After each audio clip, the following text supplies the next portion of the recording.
I fluttered my eyelashes at him. What? You aren't going to try to sweet-talk me first? I'm hurt.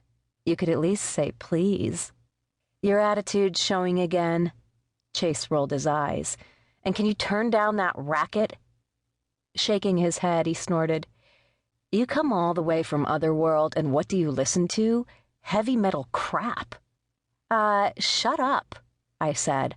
I like it. Has more life than a lot of the music I grew up on.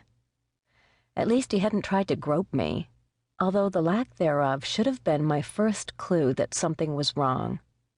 If I'd paid more attention to my intuition rather than my irritation, I'd have packed up my gear, turned in my resignation, and headed home to Otherworld that very afternoon.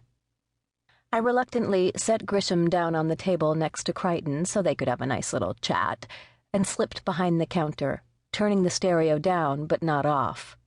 The Indigo Crescent was my bookstore as far as anybody on the outside was concerned, but in reality it was a front for the OIA, the Otherworld Intelligence Agency, and I was one of their Earthside operatives. Lackey, if I wanted to be honest. I glanced around. Still early. No customers. Lucky me. We had leeway to talk in private. All right, what's going on? I sniffed, aware of a pungent odor that was emanating from Chase. At first I thought he must have come from the gym. I'd smelled a lot of things off of him in the past. Lust, testosterone, sweat from his workouts, his ever-present addiction to spicy beef tacos. Good gods, Chase, don't you ever take a shower? He blinked. Twice a day. Smell something you like? I raised one eyebrow. Not so much, I said, trying to pinpoint what the smell was. And then I realized that the odor coming off of him was fear. This was not a good sign. I'd never smelled this much worry off of him before. Whatever he had to tell me couldn't be good. I've got some bad news, Camille. He cut to the quick. Jocko's dead. You have to be kidding. Jocko can't be dead. Jocko was a giant and an OIA agent, albeit just a tad vertically challenged. He barely cleared 7-3, but there was nothing wrong with his biceps. Jocko's strong as an ox. What happened? A bus hit him? Actually, he's been murdered. Chase looked dead serious. My stomach lurched. Well, hell. What happened? Some jealous guy find out Jocko was fooling around with his wife and shoot him? It had to be. No normal human could take down a giant without a big-assed gun, not even one Jocko's size. Chase shook his head. You aren't going to believe this, Camille. He glanced around the store. Are we alone? I don't want any of this getting out until we know exactly what we're dealing with.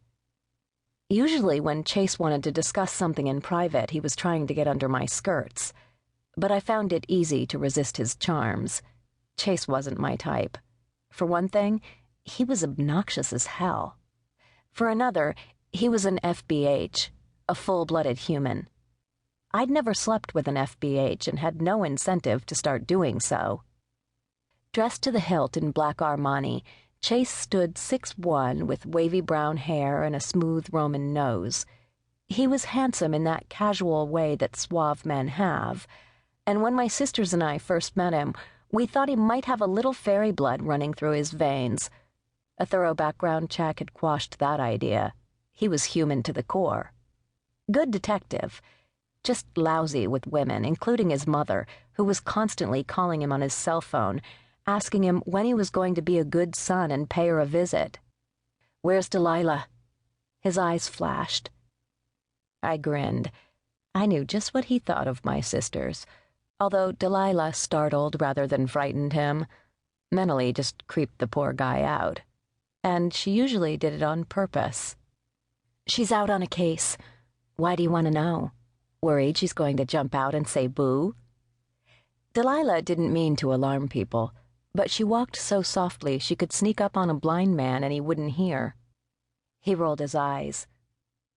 I really need to discuss this with all three of you. Yeah, okay.